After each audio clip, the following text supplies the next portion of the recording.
अगर हम सोच रहे हैं ये पर्सनालिटी सीपीए की रोज आ रही है, जो इस एनवायरनमेंट में है कि एक कांस्टेंट प्रेशर है, जिसको मे बी पहले इतना फ्रीडम था, अब फ्रीडम नहीं है, तो हम सोच सकते हैं कि वो आउटबर्स्ट होगी, वो बोलेगी, वो फ्रीडम चाहेगी। ऐसी वाली सिचुएशन हो सकता है वो छोड़ दे ये पर्सनालिटी को, क्योंकि उस मेडिसिन या उस इंडिविजुअल की वो पर्सनालिटी था। सीपीए में ऐसे सोच यहीं पे अगर हम मे बी पल्सटेरा की सिचुएशन समझ रहे कि वो मे बी सप्रेस करेगी या वो सब चीजें सुनती रहेगी, तो ऐसी जैसे अगर हम ये समझने दे, हम स्टाफ का भी कहते हैं बबल ऑफ सेंसेशन और वो सब सिचुएशन, तो ये वाली जो अलग अलग ये जब किसी का कॉन्स्टिट्यूशनली ऐसा है कि वो सहने वाली आदत में है, तो वो उसके लिए तो वो चीज है कि ठीक है, मतलब परेशानी हो रही है लेकिन अब नहीं कुछ कर सकते, सहना है, यही लाइफ है, ऐसे वो एक्सेप्ट कर चुके हैं अगर इस तरीके से।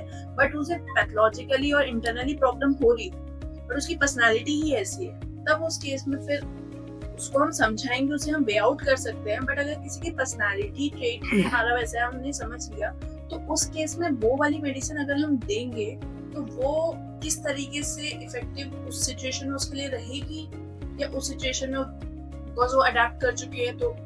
तो ये जो सारा एक सबमिसिव हो के रहना है, ये अगर आपको पता है कि इसके अंदर है, तो इसको आप उस तरीके से उतना ज्यादा इमोशनल बर्डनाइज नहीं करोगे ना, जो हम डील करने की बात कर रहे हैं। और एज ए फिजिशियन आप अगर बात करो कि अगर वो ऐसा होके आई है, तो आपको यहाँ पे एक तो मेडिसिन प्लस सिर्फ मेडिसिन फिर कहा यहाँ पे काम नहीं करेगी, आपको उसके उस जिस सोर्स से आया है उस सोर्स से डील करना होगा। तो उसकी जो basic dynamic source of interaction जो हुआ है, नेचुरल चेंजेस, जो कॉन्स्टिट्यूशनल चेंजेस, वो आपका दवाई से काम करेगा।